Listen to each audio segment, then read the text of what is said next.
প্রাচ্যের আকাশে তখন আগুনের রেখা। ইরানের সঙ্গে সংঘাত ক্রমেই জটিল হচ্ছে। প্রতিটা ঘন্টা যেন নতুন কোনো সামরিক হিসাব বদলে দিচ্ছে। ঠিক সেই মুহূর্তেই ওয়াশিংটন থেকে আসে এমন এক খবর যা যুদ্ধের চেয়েও বেশি অস্বস্তিকর। যুক্তরাষ্ট্রের সেনাবাহিনীর সর্বোচ্চ কর্মকর্তা র্যান্ডি জর্জ আর তার পদে নেই। কাগজে কলমে বলা হচ্ছে তিনি অবসর নিয়েছেন, কিন্তু বাস্তবে ভেতরের শব্দটা অন্য।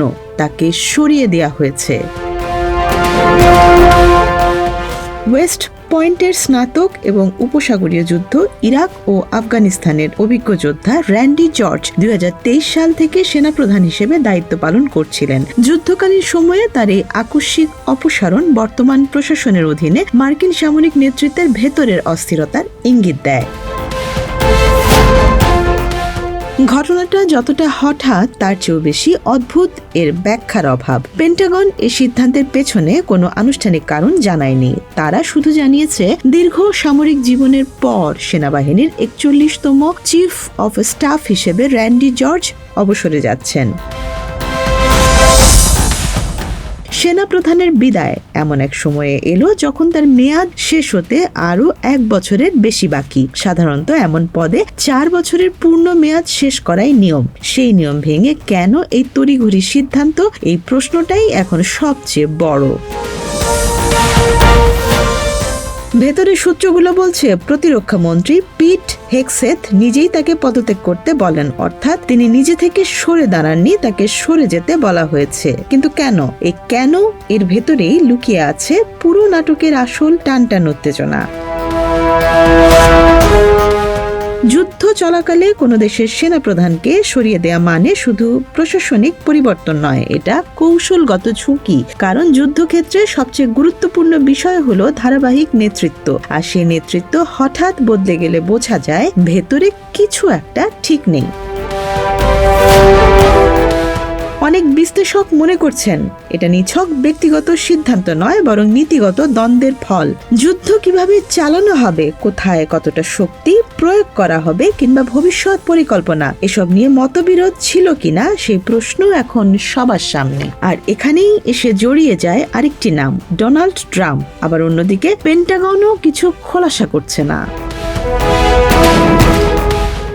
মার্কিন গণমাধ্যমের একাধিক প্রতিবেদনে ইঙ্গিত দেয়া হয়েছে ট্রাম্প এমন একজন সেনাপ্রধান চান যিনি তার দৃষ্টিভঙ্গি নিখুঁতভাবে বাস্তবায়ন করবেন, কোনো দ্বিধা ছাড়া, কোনো প্রশ্ন ছাড়া। এই চাওয়াটা নতুন কিছু নয়, কিন্তু যুদ্ধের সময়ে এই চাওয়াটা আরো তীব্র হয়ে ওঠে, কারণ তখন সিদ্ধান্তগুলো শুধু রাজনৈতিক নয়, সরাসরি জীবন মৃত্যুর সঙ্গে জড়িত।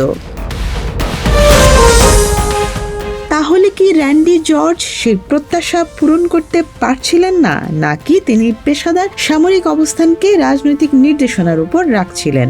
এই দ্বন্দ্বটাই হয়তো তাকে সরিয়ে দেওয়ার পেছনের অদৃশ্য কারণ। ঘটনাটা আরো জটিল হয়ে ওঠে যখন দেখা যায় তিনি একা নন, তার সঙ্গে আরো কয়েকজন শীর্ষ সামরিক কর্মকর্তাকেও সরানো হয়েছে। এর আগেও জয়েন্ট চিফস অফ স্টাফের চেয়ারম্যান সহ বহু গুরুত্বপূর্ণ পদে থাকা ব্যক্তিদের হঠাৎ অপসারণ করা হয়েছে। পুরো চিত্রটা দেখলে মনে হয় এটা কোনো একক সিদ্ধান্ত নয়, বরং একটি বৃহৎ পুনর্গঠন, যেখানে পুরো নেতৃত্বকে সরিয়ে নতুন একটি বিশ্বস্ত নেতৃত্ব বসানো হচ্ছে।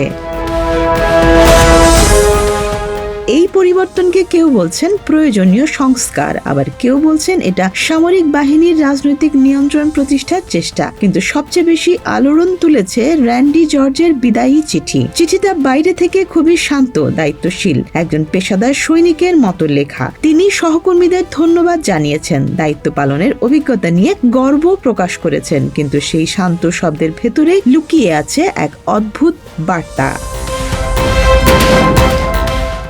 র্যান্ডি জর্জ তার চিঠিতে লিখেছেন, সৈন্যরা সাহসী এবং চরিত্রবান নেতৃত্ব পাওয়ার যোগ্য। এই একটি বাক্য যেন পুরো ঘটনার উপর নতুন আলো ফেলেছে। এটা কি কেবল সাধারণ শুভেচ্ছা, নাকি এর ভেতরে রয়েছে কোনো ইঙ্গিত বর্তমান নেতৃত্ব সে মানদণ্ড পূরণ করছে না?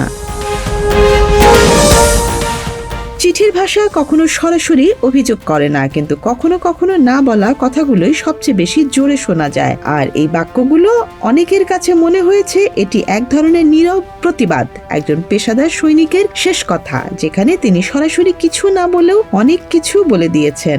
র্যান্ডি জর্জের স্থলাভিষিক্ত কে হচ্ছেন? জেনারেল ক্রিস্টোফার লাভেন ভারপ্রাপ্ত সেনাপ্রধান হিসেবে দায়িত্ব নেবেন। তার উত্থান ঘটল খুব দ্রুত। মাত্র 2 বছর আগেও তিনি ছিলেন 2 তারকা জেনারেল, আর এখন তিনি অস্থায়ীভাবে পুরো মার্কিন সেনাবাহিনীর নেতৃত্বে। এদিকে প্রেসিডেন্ট ডোনাল্ড ট্রাম্প তার আগ্রাসী অবস্থানের ইঙ্গিত দিয়েছেন বিশ্ববাসীকে। তিনি বলেন, আমরা আগামী 2 থেকে 3 সপ্তাহের মধ্যে ইরানের উপর অত্যন্ত কঠোরভাবে আঘাত হানব। ইরানকে প্রস্তুত যুগে ফিরিয়ে দেওয়া হবে বলেও রীতিমতো হুমকি দিয়েছেন ট্রাম্প। এই উত্তপ্ত পরিস্থিতিতে একটি পদত্যাগ বা বরখাস্ত শুধুই কোনো সাধারণ ঘটনা নয়, এটি হয়ে উঠেছে এক বড় প্রশ্নের কেন্দ্র। যুক্তরাষ্ট্রের সামরিক নেতৃত্বে আসলে কি ঘটছে? বাইরে যুদ্ধ চলছে ইরানের সঙ্গে, কিন্তু ভেতরে ওয়াশিংটনের করিডোরে আরেকটি অদৃশ্য যুদ্ধ কি চলছে না? যুদ্ধ আর ক্ষমতার লড়াইয়ের মাঝখানে পড়ে একদিন হঠাৎ করেই বিদায় নিতে হয় একজন সেনাপ্রধানকে। র্যান্ডি জর্জের বিদায় শুধু একটি ঘটনা নয়, এটা এক সতর্ক সংকেত। যুদ্ধের ময়দানে যতটা ধোঁয়া, তার চেয়েও বেশি ধোঁয়াশা তৈরি হয়েছে ক্ষমতার ভেতরের ঘরে। Desk report, Dhaka express.